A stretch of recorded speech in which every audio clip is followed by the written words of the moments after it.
Hi friends, ఈరోజు మళ్ళీ మీకోసం ఇంకో రెసిపీతో వచ్చేసాను. అదేంటంటే చాలా యమ్మీగా ఉండే మటన్ గోంగూర కర్రీ అనమాట. చాలామందికి ఇష్టం ఉంటుంది. నేను నా ఛానల్లో చేశాను ఆల్రెడీ, కాకపోతే ఇది ఇంకో స్టైల్లో చేశాను. ఇది ఎలా చేయాలో ప్రాసెస్, ఇంగ్రీడియంట్స్ ఈజీగా చూపిస్తాను, మీకు వీడియోలో అర్థమయ్యేలాగా చెప్తానమాట. ఒకసారి చూసి ట్రై చేసేయండి, చాలా చాలా బాగుంటుంది. ఈ ప్రాసెస్లో ఒక్కసారి చేయండి. ఎప్పుడు ఒకేలా తిన్న ఫీలింగ్ ఉన్న వాళ్ళకి ఇలా ట్రై చేసి మీకు ఎలా వచ్చిందో కామెంట్స్లో పెట్టండి. వీడియో నచ్చితే లైక్ చేయండి. చూసేద్దామా మరి. మటన్ తీసుకున్నాను నేను. ఇది 1/2 kg అన్నమాట. దీంట్లో నేను ఉప్పు, కారం, పసుపు, అల్లం వెల్లుల్లి పేస్టు, ఒక ఉల్లిపాయ, 3 పచ్చిమిర్చి, మీ స్పైసీని బట్టి వేసుకోండి. పచ్చిమిర్చి 3, ఇంకేం వేయలేదు, నూనె కూడా వేయలేదు. అవన్నీ ముందే కుక్కర్లో ఒక 6 విజిల్స్ దాకా ఉడికించి పక్కన పెట్టుకున్నాను అనమాట. అల్లం వెల్లుల్లి పేస్ట్ మాత్రం ఫ్రెష్గా పట్టుకోండి. ఇంకా కళాయిలో మాత్రం ఆయిల్ వేసుకుంటున్నాను.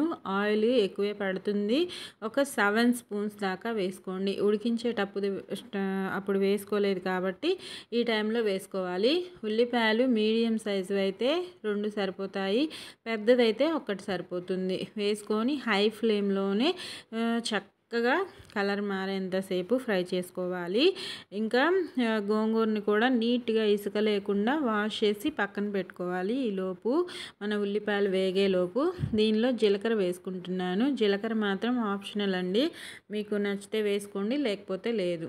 గోంగూరలోకి సరిపడా టొమాటో మాత్రం 2 వేసుకుంటున్నాను. గోంగూర పుల్లగా ఉంటుంది కదా, అందుకే 2 వేసుకుంటున్నాను, ఎక్కువగా అవసరం లేదు. ఓకేనా. వేసేసుకొని హై ఫ్లేమ్లోనే ఉంచుకోండి. ఫ్లేమ్ అయితే కరివేపాకు 2 రెమ్మలు. ఈ టొమాటో కూడా చక్కగా మెత్తగా మగ్గిపోయేంతసేపు ఫ్రై చేసుకోవాలన్నమాట. ఓకేనా. చూపిస్తున్నాను కదా, నేను కలుపుతూ దగ్గరే ఉండి ఫ్రై చేసుకుంటున్నాను. ఒకవేళ మీరు దగ్గర లేకపోతే లో ఫ్లేమ్లోకి మార్చుకొని ఇలా పేస్ట్ లాగా అయ్యేలాగా మగ్గించుకోండి. అప్పుడే మనకి ఫ్లేవర్ఫుల్గా టేస్టీగా వస్తుంది కర్రీ అనేది. అల్లం వెల్లుల్లి పేస్ట్ ఇప్పుడే పట్టుకున్నాను, చూడండి ఫ్రెష్గా కనిపిస్తుంది కదా. ఇంకా ఒక్క 1 స్పూన్ అంతా సరిపోతుంది, దీంట్లో ఎక్కువగా వేసుకొని అవసరం లేదు. ఓకేనా. వేసేసుకొని చక్కగా పచ్చివాసన పోయేంతసేపు ఫ్రై చేసుకోవాలి. ఇదిగోండి, గోంగూరని నేను 3 టైమ్స్ ఇసుక లేకుండా వాష్ చేసి పక్కన పెట్టుకున్నాను. ఇది ఒక కట్టే అన్నమాట, పెద్ద కట్ట తీసుకున్నాను. ఇంకా కర్రీకి సరిపడా అన్నమాట.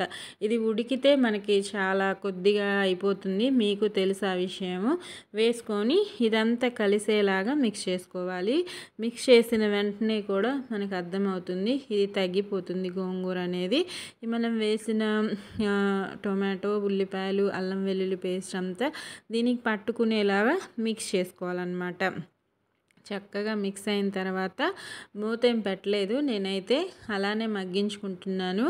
ఈ టైంలో పచ్చిమిర్చి ఎక్కువగానే వేసుకుంటున్నాను, ఎందుకంటే మన గోంగూర పుల్లగా ఉంటుంది కాబట్టి స్పైస్ ఎక్కువగా ఉంటే ఆ పులుపు అనేది కాస్త కట్ అవుతుంది, టేస్ట్ డబుల్ అవుతుంది.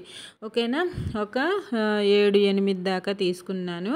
ఇలా మధ్యకి చీల్చుకొని హాఫ్కి కట్ చేసుకున్నాను అనమాట, ఎందుకంటే ఆ స్పైస్ అనేది గోంగూరలోకి వెళ్ళాలి కాబట్టి. గోంగూర ఇందాక మనం మటన్ ఉడికించి పెట్టుకున్నాం కదా, గోంగూరలో వాటర్ ఏం వేయలేదు కాబట్టి ఈ వాటర్ తోటి బాగా మెత్తగా ఉడికేంతసేపు లో ఫ్లేమ్లోకి మార్చుకొని ఈ వాటర్ హాఫ్ వంతు వేసుకొని ఉడికించుకోవాలి.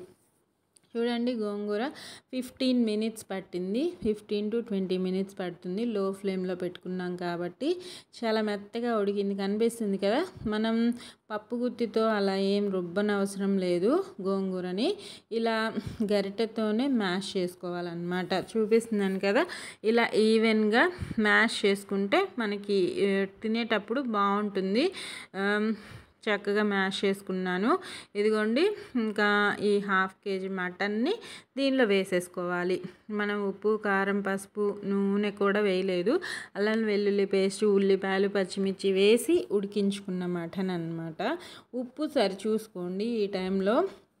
ఇప్పుడు మళ్ళీ వేసుకోవాలి. ఎందుకంటే మనం గోంగూరలో ఏమీ వేయలేదు కాబట్టి కారం వేసుకుంటున్నాను. ముందు మీ స్పైస్ని బట్టి వేసుకోండి. ఉప్పు కారాలనేది కారం 1 స్పూను, పసుపు 1/2 స్పూన్ సరిపోతుంది, ఎక్కువగా అవసరం లేదు.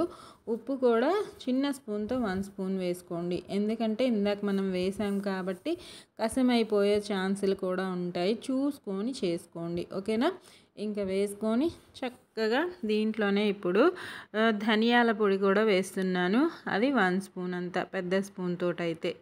ఇంకా ఇవన్నీ వేసుకున్న తర్వాత చక్కగా మిక్స్ చేసుకోవాలి. ఓకేనా? వాటర్ ఒక 2 టీ గ్లాసెస్ వాటర్ కూడా వేసుకొని ఇదంతా కలిసేలాగా మిక్స్ చేసుకొని మీడియం టు లో ఫ్లేమ్లోకి మార్చుకొని అప్పుడు ఉడికించుకోవాలి. ఇంకా గోంగూర ఇంకెక్కడన్నా ఉడకలేదు అని మీకు అనిపిస్తే చక్కగా ఈ టైంలో ఉడికిపోతుంది. ఫ్లేవర్స్ అంతా కర్రీకి పట్టి అసలు సూపర్ టేస్టీగా వస్తుంది. ఆయిల్ కూడా పైకి తేలిందంటే మన కర్రీ అనేది రెడీ అయిపోయినట్టే. ఇదంతా బాగా ఉడికి ఆయిల్ కొద్దిగా తగ్గింది అనిపించింది. అందుకే ఒక 2 స్పూన్స్ అంత వేసుకుంటున్నాను. అంటే మనం కర్రీ చూస్తే అర్థమవుతుంది కదా టెక్స్చరు. ఈ టైంలో వేసుకోవచ్చు, ఉడకాలి కాబట్టి. ఓకేనా? వేసుకొని చక్కగా మిక్స్ చేసుకొని లో టు మీడియంలోకి మార్చుకుంటూ చేసుకోండి. లో ఫ్లేమ్లో పెట్టారంటే ముక్క ఎక్కువగా ఉడికిపోతుంది. చూసుకుంటూ చేసుకోండి. ఓకేనా? మూత పెట్టి ఒక 15 మినిట్స్ ఉడికించుకున్నాను. ఇదిగోండి ఆయిల్ పైకి తేలుతుంది కదా, మీకు కనిపిస్తుంది కదా. ఈ టైంలో గరం మసాలా ఒక్క 1/2 స్పూను లేకపోతే 1/2 స్పూను మీ స్పైసీని బట్టి వేసుకోండి. 1/2 స్పూన్ సరిపోతుంది. ఈ గోంగూర కూరలో ఎక్కువగా మసాలాస్ వేసుకుంటే దాని ఫ్లేవర్ మిస్ అవుతాం అన్నమాట. ఓకేనా? వేసేసుకొని చక్కగా మిక్స్ చేసుకొని మళ్ళీ లో ఫ్లేమ్లో ఉడికించుకోండి. గరం మసాలా వేసాక అడుగు పట్టేస్తుంది గోంగూర, చూసుకొని చేసుకోవాలి. కలుపుకుంటూ మధ్య మధ్యలో చెక్ చేసుకుంటూ. ఓకేనా? ఇదిగోండి ఫైనల్ టెక్స్చర్ అంటే ఇదన్నమాట. లాస్ట్ అండ్ ఫైనల్ కొత్తిమీరతో గార్నిష్ చేసుకొని వేడి వేడిగా సర్వ్ చేయండి. రైస్లోకైనా కలర్ రైస్లోకి అయితే ఇంకా అద్భుతంగా ఉంటుంది. రోటీ చపాతీలోకి నేను టేస్ట్ చేయలేదు ఎప్పుడు. ఈరోజు అయితే నేను వైట్ రైస్లోకే చేసుకున్నాను. చాలా చాలా బాగుంది, నాకైతే నచ్చింది. మీకు కూడా నచ్చుతుందనే అనుకుంటున్నాను. నా వీడియో నచ్చుతుంది అనుకుంటున్నాను. ఓకేనా? ఇంకా మరి ఇది మళ్ళీ నార్మల్ కర్రీ కూడా చేశాను, పిల్లలు తినరని చెప్పి. ఇది కూడా బాగా వచ్చింది, కాకపోతే కొద్దిగా కసమైందనమాట. ఇంకా ఈ వీడియోలో మీకు గోంగూర కర్రీ నచ్చినట్లయితే లైక్ చేయండి. యూస్ఫుల్గా ఉంటే మీ ఫ్రెండ్స్ అండ్ ఫ్యామిలీ మెంబర్స్కి షేర్ చేయండి. ఇంకా మరిన్ని వీడియోస్తో మీ ముందుకు వచ్చేస్తాను, మీ ఝాన్సీ రాణి. ఓకేనా?